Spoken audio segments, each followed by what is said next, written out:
Dando continuidade, então, para os estudos que nós estamos fazendo a respeito das mulheres da Bíblia, hoje nós vamos meditar um pouco sobre a vida de Ana, a mãe de Samuel, conhecida como uma mulher de oração. Então, nós poderíamos, através do livro de Samuel, estudar a vida de Ana através de várias perspectivas. Nós poderíamos analisar o papel dela enquanto mãe, nós poderíamos analisar o papel dela enquanto esposa, poderíamos analisar o papel de Ana como serva do Senhor, como filha do Deus Altíssimo e uma mulher de oração.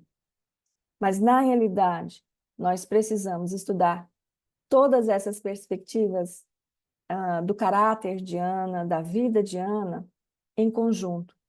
Até mesmo para nós podermos perceber o ponto principal do estudo de hoje, que são as prioridades na vida de uma mulher. E como essas prioridades precisam ser elencadas e ordenadas de maneira a estarem alinhadas com aquilo que Deus quer para cada uma de nós. Nós já caminhamos bastante juntas, né?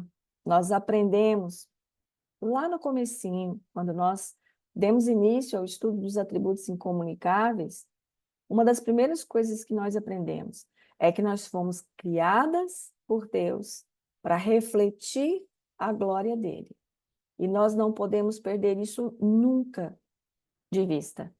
Essa é a nossa principal perspectiva.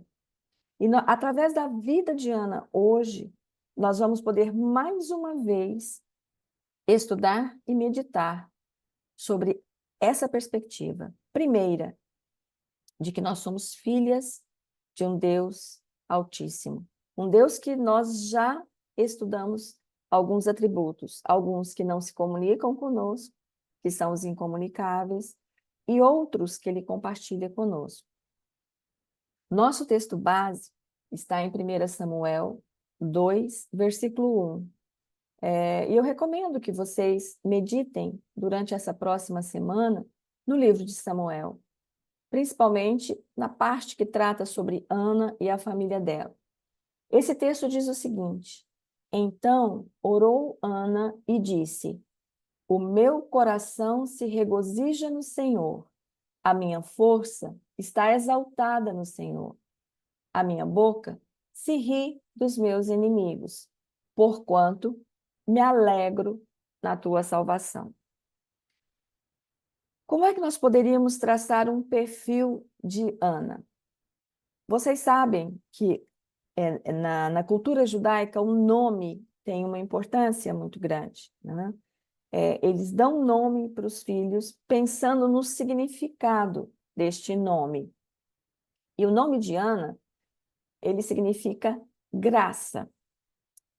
E nós já sabemos o que é graça, né? E Ana, a pessoa de Ana é um símbolo vivo da graça da maternidade. E nós vamos ver por quê. Ela era também uma serva de Deus, e nós podemos extrair isso dos textos que nós vamos ler. Ela era também uma mulher de oração, mas não simplesmente uma mulher de oração. Ela era uma mulher de oração perseverante. A oração para Ana não era algo que ela se apegava apenas em momentos de dificuldade. E nós vamos poder perceber isso no desenrolar da história da vida dela. Mas ela era uma mulher de oração. Tanto que tem um projeto da Sociedade Auxiliadora Feminina que leva o nome de Projeto Ana. Ana também, de certa forma, prefigurou Maria. Porque tanto Ana quanto Maria sofreram a dor da separação de um filho, porque elas sabiam que aquele filho tinha um propósito específico no plano de Deus para a redenção do homem. E nós vamos ver muita similaridade entre o Cântico de Ana, que nós acabamos de ouvir na versão cantada, né, mas nós vamos ler também na versão escrita na Bíblia, e a oração de Maria, que está lá em Lucas 1, de 46 a 55. Ambas, tanto Ana quanto Maria, elas renderam-se à vontade de Deus. Deus tinha um plano para a vida delas, na maternidade, e ambas se renderam a essa vontade. E essa renúncia, né, essa rendição à vontade de Deus implicou em renúncia, implicou numa separação que é dolorosa para qualquer mãe. Então, quando nós olhamos para ambas as mulheres, tanto Ana quanto Maria, nós encontramos esse ponto de encontro. Renúncia, porque submeteram-se ao plano de Deus para a vida delas através da maternidade. Nós temos estudado essas mulheres da Bíblia que nós separamos e sempre estudamos o cenário onde a história se desenrola, né? O contexto em que essas mulheres estão inseridas. Porque muitas vezes nós, enquanto mulheres, nós justificamos certas atitudes e certas posturas nossas em relação ao cenário que nós estamos enfrentando. Ah, eu estou sem paciência, porque afinal de contas o meu filho age assim, meu esposo age dessa forma, os meus amigos estão agindo dessa forma. Então é preciso que nós percebamos qual é o cenário que Ana está inserida, assim como também a gente viu com Raabe, a gente viu com Ruth. E lá nós vimos que era um cenário improvável aos nossos olhos. E aqui também não vai fugir a regra. Ana era estéril. Veja a similaridade com Sara. E ela quase perdeu a esperança de ser mãe. A gente pode perceber pela palavra de Deus, pelo texto, daqui a pouquinho nós vamos ler, que ela quase perdeu essa esperança de ser mãe, tamanha angústia que ela derramou diante do altar. Se nós olharmos para a vida de Ana, para a vida de Sara, para a vida de Raabe, para a vida de Ruth, que nós já estudamos, nós vamos ver que em todas elas há uma expectativa. Desde lá de Eva, lembra? Na queda mesmo houve uma promessa de que do descendente de Eva viria a redenção. Lá, quando nós estudamos sobre Eva, nós estudamos. Imaginem como ela viveu nessa expectativa de quem seria esse descendente, né? Então, em todas as histórias dessas mulheres, a gente sempre se depara com uma expectativa messiânica, com uma esperança futura de um redentor que viria. Então, a gente pode concluir que essa perspectiva sempre foi cristocêntrica, desde a queda, desde a promessa feita logo após a queda. Porque desde a queda, Deus já havia prometido que viria um descendente que esmagaria a cabeça da serpente. Então, nós podemos concluir que Cristo era o alvo de toda a esperança de salvação dessas mulheres que viveram lá, no Antigo Testamento. E elas viveram através da essência da fé, crendo nessas promessas de que viria aquele que traria salvação. E essas mulheres viveram nessa expectativa e nisso elas depositaram a fé delas. Não apenas essas mulheres, mas os homens que são relatados lá no Antigo Testamento, eles também viveram nesta expectativa messiânica. Vejam lá o que Jó diz, mesmo diante, né, de todo o sofrimento que ele passou. Em Jó 19, de 25 a 27, diz o seguinte: porque eu sei que o meu Redentor vive e por fim se levantará sobre a terra. Depois, revestido esse meu corpo da minha pele, em minha carne verei a Deus.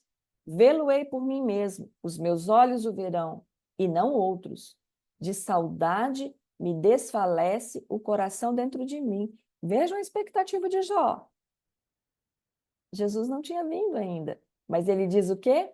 Eu sei que o meu Redentor vive. E veja que ele diz que o coração dele se desfalece de saudade. A expectativa de Jó, a fé de Jó, era baseada nessa convicção, nessa fé de que o Redentor vive e que ele viria e que ele traria salvação, redenção. Pelo texto bíblico, nós aprendemos que Ana era esposa de Eucana e ela morava no território de Efraim. E todo ano, né, eles iam a Siló, que era onde ficava o tabernáculo, para oferecerem, né, sacrifícios ao Senhor. Só que essa história de Ana, ela se desenrola numa época sombria da história de Israel, porque dois sacerdotes que eram filhos de Eli eram extremamente corruptos, conhecidos como os piores sacerdotes, porque eles tomavam para si ofertas que o povo levava para o Senhor. Eles seduziam moças, né?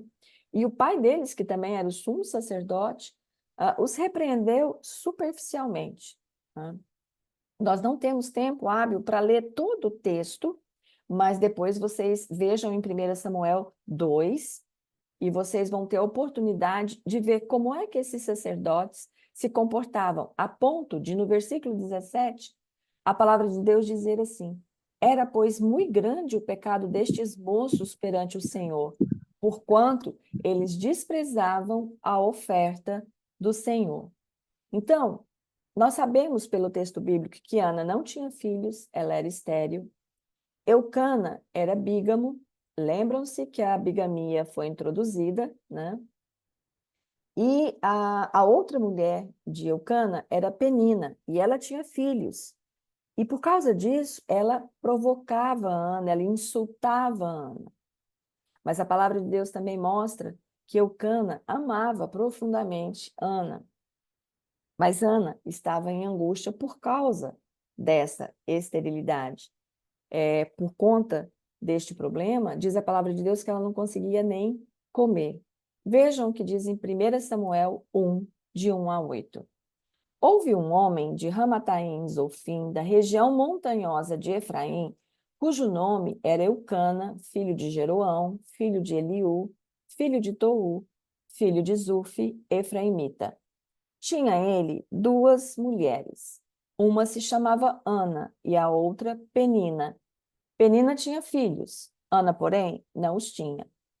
Este homem, Eucana, subia da sua cidade de ano em ano a adorar e a sacrificar ao Senhor dos Exércitos em Siló. Estavam ali os dois filhos de Eli, aquele sumo sacerdote, Ofni e Finéias, como sacerdotes do Senhor. No dia em que Eucana oferecia o seu sacrifício, dava ele porções deste a Penina, sua mulher, e a todos os seus filhos e filhas. A Ana, porém, dava porção dupla, porque ele a amava, ainda mesmo que o Senhor a houvesse deixado estéril. A sua rival a provocava excessivamente para a irritar, porquanto o Senhor lhe havia cerrado a madre. E assim o fazia ele de ano em ano. E todas as vezes que Ana subia à casa do Senhor, a outra a irritava, pelo que Ana chorava e não comia. Então Eucana, seu marido, lhe disse: Ana, por que choras? E por que não comes? E por que estás de coração triste? Não te sou eu melhor que 10 filhos? Vejam, por esse texto, a gente vê que a tristeza dela era tão grande que ela chorava e não conseguia se alimentar. Mas aqui nós vamos perceber uma diferença de Ana em relação a Sara. Lembram de Sara? Que ela queria tanto um filho que ela disse: Senhor, dá-me filho, senão eu vou morrer. E isso dominou tanto o coração dela que ela própria entregou a serva para que tivesse filho com Abrão. Aqui a história é diferente. Aqui a bigamia já estava instalada e Eucana tinha duas mulheres, né? Então, isso não foi introduzido por Ana. Mas Ana sofria com aquela situação. Mas Ana entendeu que a maternidade é um chamado sublime e um chamado vindo do próprio Deus para aquelas que ele designa para serem mães. Porque pode estar no plano de Deus que alguém não seja mãe. Né? Nós não conhecemos os mistérios de Deus. É Ele quem determina. Mas Ana tinha essa concepção de que a maternidade era um chamado sublime. Ela sofria por não ter filhos, mas ela levou esse problema diretamente para o Senhor. Nós vemos que hoje a maternidade ela é muito desvalorizada pela cultura, sob o pretexto de direitos da mulher, né? Nós vemos que hoje a cultura, inclusive moderna, ela estabelece certas prioridades, como carreira, como qualquer outra coisa, à frente da maternidade. Mas também nós não podemos desprezar a influência que uma mulher tem sobre a sua família, sobre os seus filhos, né? A influência que uma mulher tem na formação de seus filhos. E Ana parece ter essa perspectiva no desenrolar da história. E Ana foi uma mulher que Deus usou para a formação de Samuel, mesmo neste contexto de sacerdotes corruptos, de sacerdotes que se apropriavam das ofertas, de sacerdotes que tinham relacionamentos de sedução com mulheres que frequentavam o tabernáculo, né? Então, o cenário era esse, era um cenário sombrio, mas Ana soube entender qual era o seu papel, mesmo dentro desse cenário, na formação de Samuel. E aqui nós vamos ver uma questão muito importante para as nossas vidas, que é a sequência de prioridade. Nós precisamos entender que há uma ordem estabelecida pelo próprio Deus, que é, primeiro, o nosso relacionamento com Ele. Depois, o nosso relacionamento com o nosso esposo, para aquelas que são casadas. Depois, o nosso relacionamento com os nossos filhos. Quando nós invertemos qualquer uma dessas prioridades, nós colhemos as consequências desastrosas disso. Então, antes de qualquer coisa, nós precisamos ter um relacionamento com Deus. Nós precisamos saber que nós somos criadas por Ele para refletir a glória dele e que nós precisamos conhecê-lo profundamente. Para isso, nós precisamos ter uma vida de intimidade com Deus. Ao que tudo indica, a família de Eucana, né, Eucana e Ana, tinham essa concepção porque eles iam frequentemente até o templo apresentar ofertas, né, ao Senhor. Então, pelo que o texto diz, era uma família devota, uma família que se preocupava com esse relacionamento com Deus antes de qualquer coisa. E isso é muito importante porque o que nós comunicamos ao nosso esposo e aos nossos filhos através do nosso relacionamento com Deus marca profundamente a vida deles. Não importa se o seu esposo já conhece o Senhor Jesus ou não. De qualquer forma, se ele já conhece, o seu relacionamento com Deus vai impactar a vida dele, porque vai edificar a vida dele. E se ele não conhece Jesus, o seu relacionamento com Deus vai impactar a vida dele para que ele deseje conhecer esse Jesus que você tanto segue, que você tanto serve. Da mesma forma com os seus filhos. Se os seus filhos já conhecem o Senhor Jesus, a sua vida de intimidade com Deus vai edificar os seus filhos, vai fortalecer a fé dos seus filhos. E se os seus filhos não conhecem ao Senhor, o seu relacionamento com Deus também vai impactar profundamente a vida deles, de maneira que eles queiram conhecer esse Senhor. Então, nós já vimos pelo texto que Ana e Eucana faziam essa devoção com frequência, eles iam até o templo, né? O versículo 3 diz isso. Este homem, Eucana, subia da sua cidade de ano em ano a adorar e a sacrificar ao Senhor dos exércitos em Siló. Então, nós podemos perceber pelo texto que havia a centralidade de Deus na vida de Ana e que ela recorre ao Senhor para defender a causa dela. Ela queria tanto um filho e ela permaneceu fiel e persistente em oração, mesmo diante da esterilidade.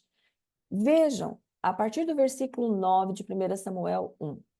Após terem comido e bebido em Siló, Estando Eli, o sacerdote, assentado numa cadeira junto a um pilar do templo do Senhor, levantou-se Ana e, com amargura de alma, orou ao Senhor e chorou abundantemente. Vejam o que ela fez.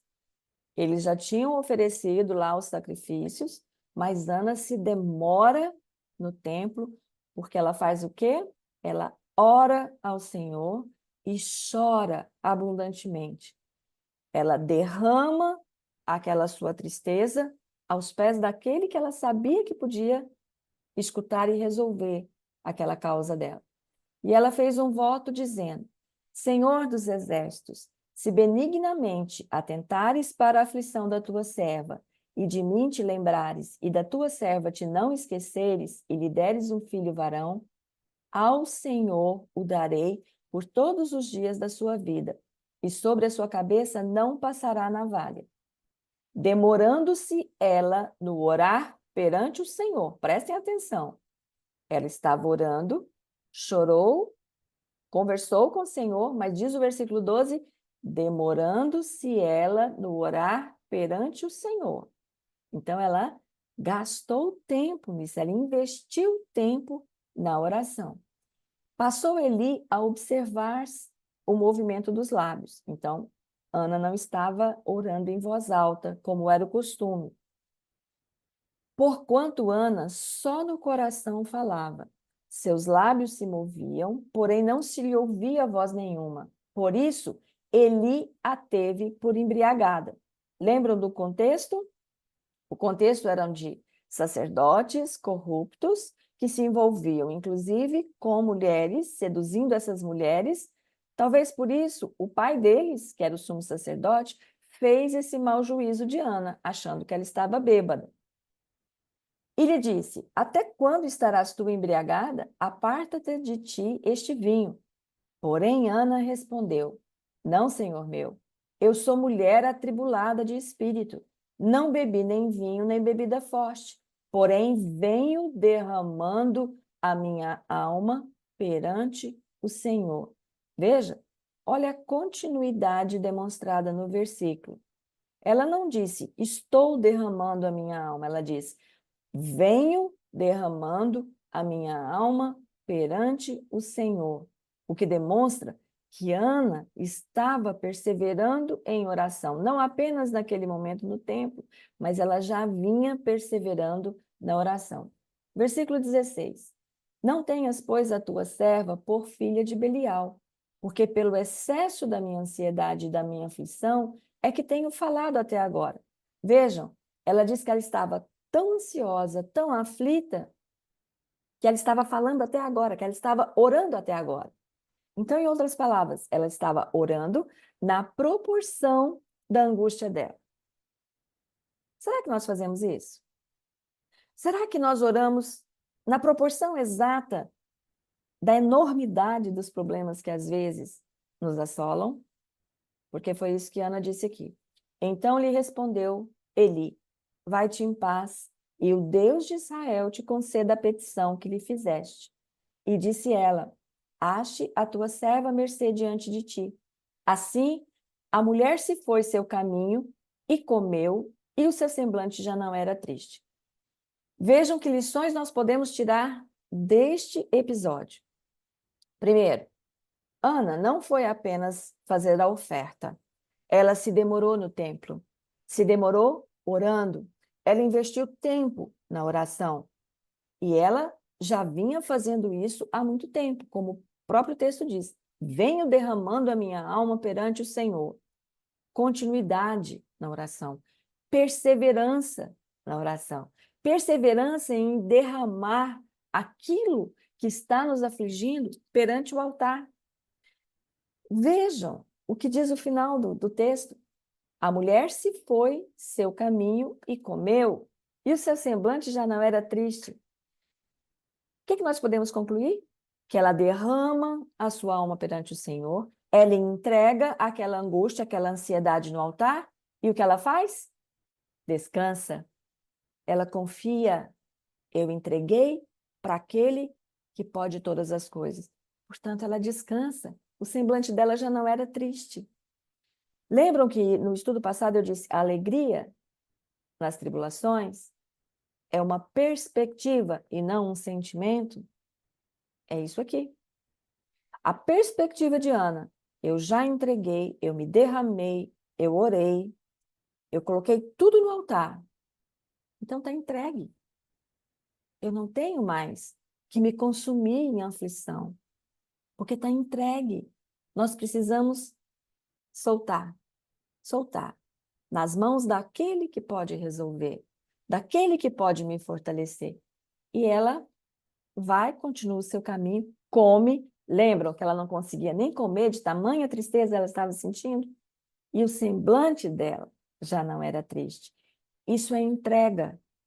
Entrega os teus caminhos ao Senhor e o mais Ele fará. Ela entregou as preocupações para quem podia resolver. E descansou. E confiou. E vejam, 1 Samuel continua. Eles levantaram-se de madrugada, adoraram perante o Senhor e voltaram. Voltaram para casa, lá em Efraim. E o que aconteceu? Ana teve um filho. Vejam, quando chega a época, Ana tem um filho, e quando chega a época de novo deles voltarem para o templo, Ana diz para o marido que não ia subir. Ela ia continuar ali com Samuel, e que quando Samuel fosse desmamado, aí ela ia levá-lo e apresentar perante o Senhor, e ele ia ficar lá no templo para sempre, para servir. Vejam que ela tinha feito um voto, que se Deus desse um filho, ela devolveria. Você só devolve aquilo que não é seu. E tudo que nós temos é Deus quem nos dá. Mas muitas vezes nós somos tão arrogantes que nós achamos que é nosso, que o marido é nosso, que o filho é nosso, que a casa é nossa, que o emprego é nosso. E, na verdade, não é nada nosso. Nós somos apenas mordomos daquilo que Deus tem entregue nas nossas mãos. Não é nada nosso. É Ele quem dá, é Ele quem tira. E Ana tinha essa perspectiva. Tanto que ela disse que ia devolver Samuel. Mas veja, ela investe na vida de Samuel, na formação de Samuel. Ela diz que vai amamentar Samuel e quando ele for desmamado, então ela devolveria para o Senhor. E de fato, quando ele foi desmamado, a partir do versículo 24, ela leva Samuel e leva ofertas, né, novilho, farinha, e leva para a casa do Senhor e devolve. E vejam o que ela disse: Ah, meu Senhor, tão certo como vives, eu sou aquela mulher que aqui esteve contigo orando ao Senhor. Por este menino orava eu, e o Senhor me concedeu a petição que eu lhe fizera, pelo que também o trago como devolvido ao Senhor por todos os dias que viver, pois do Senhor o pedi, e eles adoraram ali o Senhor. Vejam, a convicção de Ana de que o que ela tinha recebido, e vejam quanto ela queria aquele filho, mas ela tinha a perspectiva de que era o Senhor quem deu, e ela estava devolvendo o filho que o Senhor tinha dado para ela. Acredito que todas vocês que são mães podem mensurar a dor de uma separação, mas Ana tinha essa perspectiva. Como expressão de gratidão de Ana diante de Deus e um reconhecimento de que tudo provém dele. O cântico de Ana que eu vou ler agora é exatamente o que vocês ouviram no cântico que foi compartilhado. Vejam, 1 Samuel 2, a partir do versículo 1. E vejam e prestem atenção nos atributos que Ana cita aqui a respeito do Senhor. Então orou Ana e disse: O meu coração se regozija no Senhor. A minha força está exaltada no Senhor. A minha boca se ri dos meus inimigos, porquanto me alegro na tua salvação. Não há santo como o Senhor, porque não há outro além de ti. E rocha não há nenhuma como nosso Deus. Não multipliqueis palavras de orgulho, nem saiam coisas arrogantes da vossa boca, porque o Senhor é o Deus da sabedoria e pesa todos os feitos na balança. O arco dos fortes é quebrado, porém os débeis, cingidos de força. Os que antes eram fartos, hoje se alugam por pão, mas os que andavam famintos não sofrem mais fome. Até a estéril teve 7 filhos. Depois, se vocês continuarem na história, vocês vão ver que depois de Samuel ela teve outros filhos. E a que tinha muitos filhos perde o vigor. O Senhor é o que tira a vida e a dá. Faz descer a sepultura e faz subir. O Senhor empobrece e enriquece, abaixa e também exalta. Levanta o pobre do pó e desde o monturo exalta o necessitado, para o fazer assentar entre os príncipes, para fazer herdar o trono de glória. Porque do Senhor são as colunas da terra, e assentou sobre elas o mundo.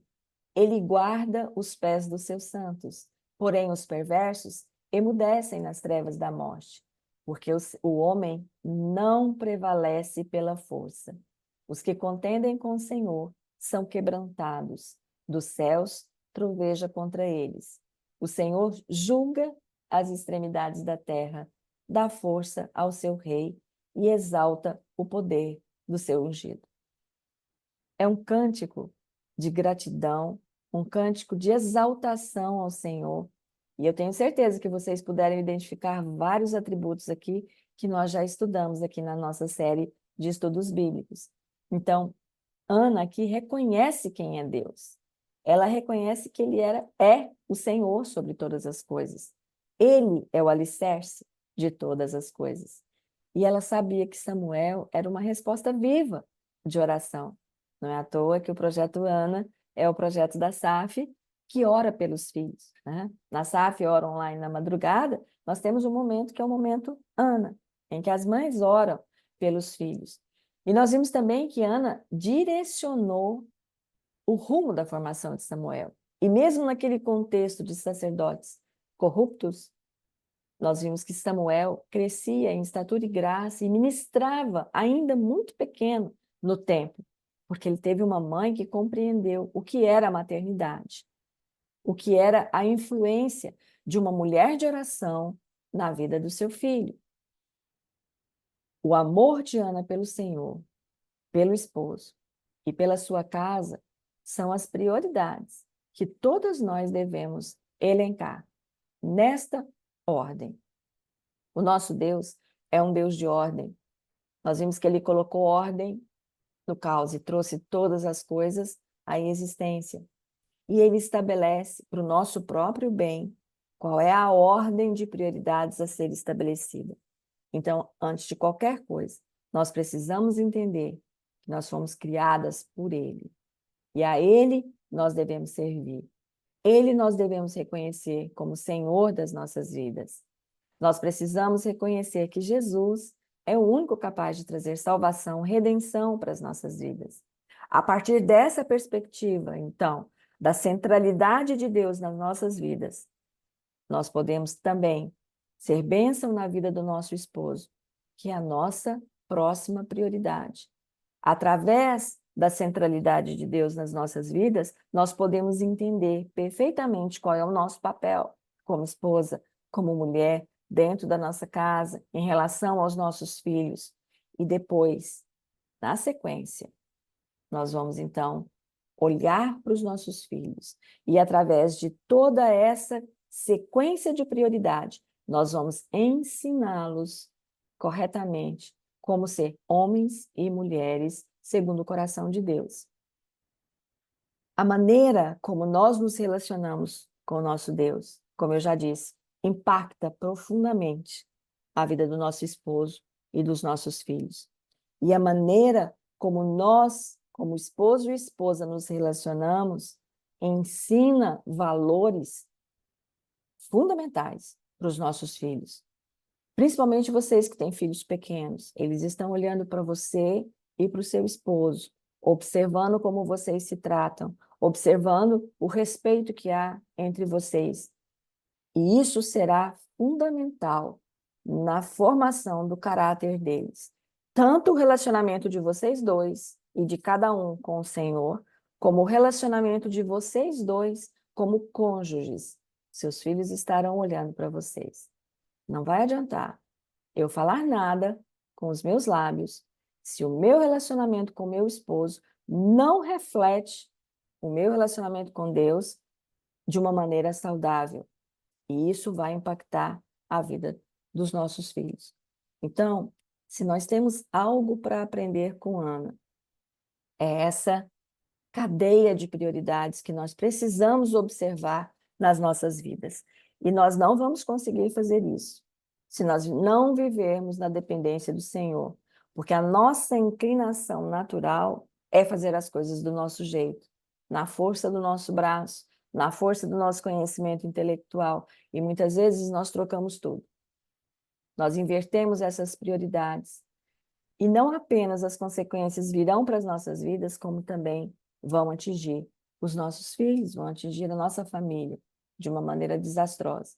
Então, se nós queremos um relacionamento saudável com o nosso esposo, com os nossos filhos, e se você não tem esposo, o relacionamento com seus irmãos, com seus filhos espirituais, com a sua igreja, tudo isso vai depender da centralidade de Deus nas nossas vidas. Que nós possamos aprender com Ana o poder da oração na vida de uma mulher, o poder da oração, o poder da perseverança em oração nas nossas vidas.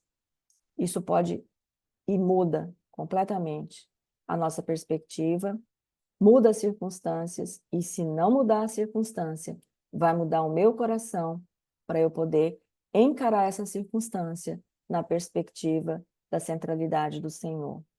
Que nós possamos aprender isso. Mas nós só vamos aprender se nós meditarmos na palavra, se nós procurarmos compreender na palavra os ensinamentos que Deus quer trazer para o dia de hoje. Vejam, essa história está no Antigo Testamento, há muitos, muitos anos atrás, numa cultura completamente diferente da nossa, num contexto completamente diferente do nosso, mas é real, é atual, é aplicável na vida de cada uma de nós.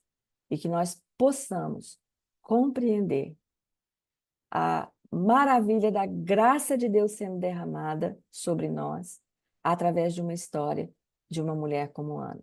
Que isso possa abençoar a minha vida e a sua vida nesta noite.